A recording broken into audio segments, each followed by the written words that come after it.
What's going on, guys? Knoxville363. I did a little bit of research on the Galaxy S5, so I figured I'd do a little video on it, show you guys what the new features are going to be, and if you figure it's worth the upgrade or not. Right now I'm still hanging on to my S3. The only phone I was actually going to update to was the iPhone. A little too pricey, and I just wasn't a big fan of it. I liked it, but then in the end I just figured, for me personally, I figured I'd stick around with the S3. This by far has been my favorite phone, and I think Samsung does an excellent job with the Galaxy series. So if you go ahead and check out, I will put this website in the link below if you guys want to read more about it. They go into it a lot more in depth than I do. First and foremost is the price. Now, a lot of websites say that they're not going to release the exact price of it, but you can expect approximately $650, which is going to be a huge downfall for the phone. But you have to think that the phone is literally just going to be coming out. I know it's released, I think it's overseas. I know a couple websites have done reviews, so I don't know if the phone's out or if it's just given to specific websites and everything to review prior to its release. So that hefty price tag, what are you really getting for it? Well, it's still going to be made out of plastic. The backing on the Galaxy phones is this slick plastic. Now it's supposed to be upgraded, I guess you can say, and it gives it a better feel. So this plastic back is no longer an issue. Most of the websites that I went on were arguing and saying that it was such a downfall that they should have made it a metal unibody phone, which would be similar to the iPhone. The problem with that is if you drop the phone, then it'll leave dents and scrapes. With plastic, it'd be a lot cheaper to replace if need be. But nowadays, I don't know about you guys, but I always have a case on my phone. So if I were to drop it, which I will say this much, my father-in-law gave me I think this is a not life proof, that's a body glove. And my son has thrown my phone, I've dropped it numerous times, and I still don't have a dent or scratch on it, which is really fantastic. So I'm kind of similar to the OtterBox, so you are losing, it makes the phone a lot thicker, but it protects it so well that I think you'd want to protect your investment, so why not put a case on it? 2 gig of RAM and 2.5 gigahertz quad core processor, okay? The dual core was in the S3.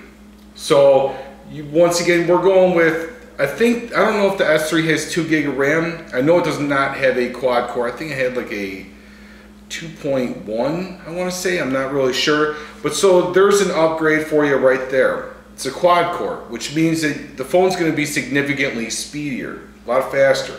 5.1 inch screen. The S3 sports a 4.52, so you are going to be gaining a significant larger screen if that's your thing.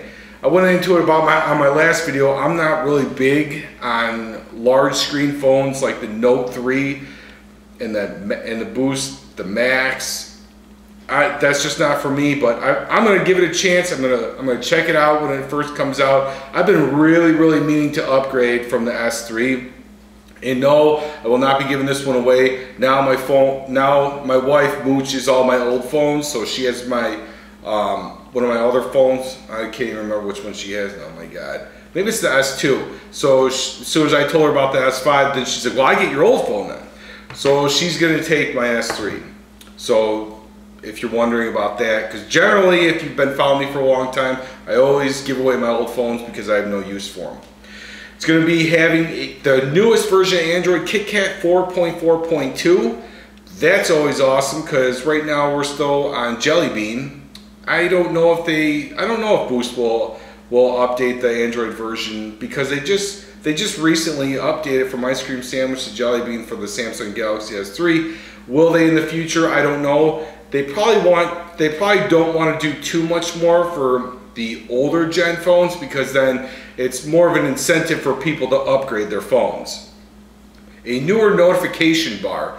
The newer notification bar, from what I read, it basically makes things a lot easier to navigate on top, which, you know, most of the Android versions, you know, they make it a lot easier. It saves you space on one of your home screens, and it's so much easier to access while you're on the go, which obviously I'm a big fan of.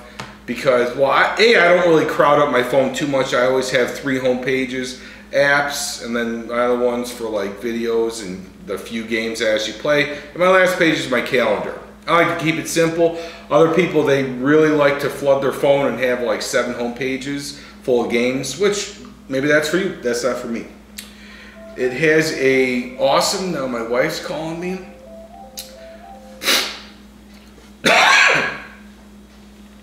Alright, moving on to the camera. Sorry about that delay. Now we go from an 8 megapixel to a 16 megapixel camera. And 2 in the front.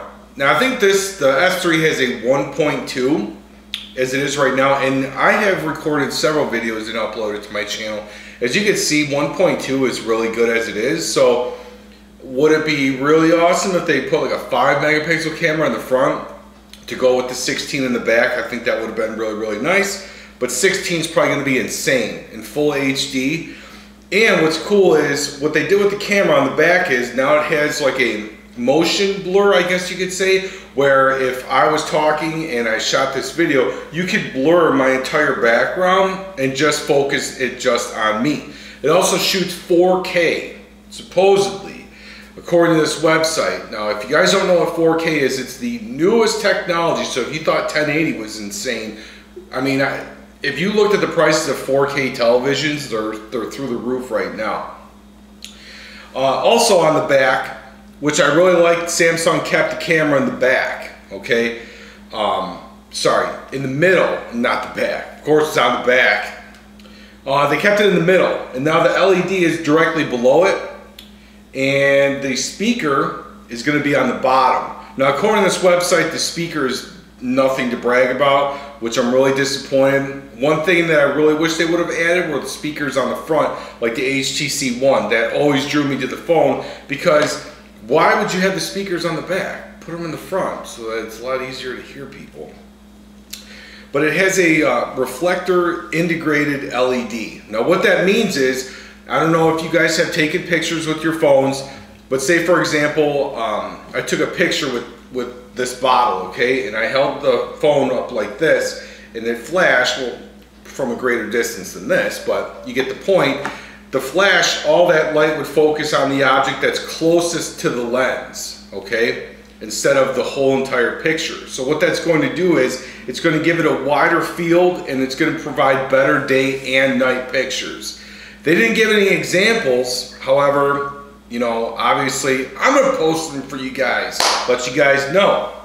Next is battery size. It's going to be a 2800 milliamp battery, which allegedly provides 390 hours of standby time. So what standby time is it's just this. So say for example, you're sleeping, you leave your phone on, that's standby time, which consumes most of your battery. 390 hours, that's a lot. Will it hold up 390 hours? I don't know, and I don't know why anybody would do that test or leaves their phone in standby mode that often. Which translates to 21 hours of talk time. 21 hours of talk time, I don't know if they got that number from actually using the device for 21 hours and then it dies, or if they used the web, they spoke on the phone. I mean, there really is no exact number you can get because people use their phones for a variety of reasons. I use mine for web browsing, for Netflix, for talking, texting, everything.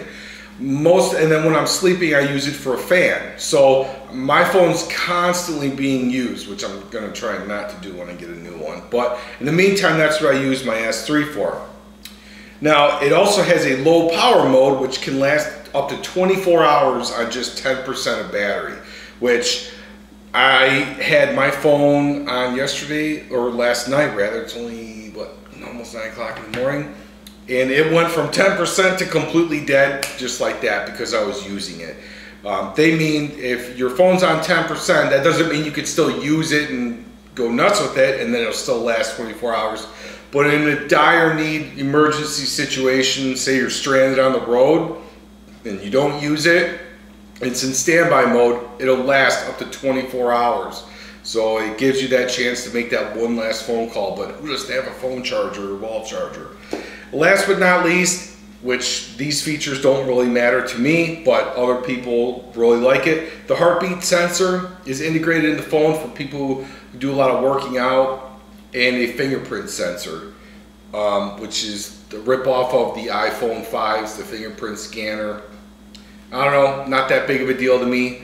Other people may really enjoy those features. To me, it's just not my cup of tea. So those are that's just a broad overview of this article, or I guess review of what they did with the phone. Like I said, if you want to go into a little bit more detail, check out the link below.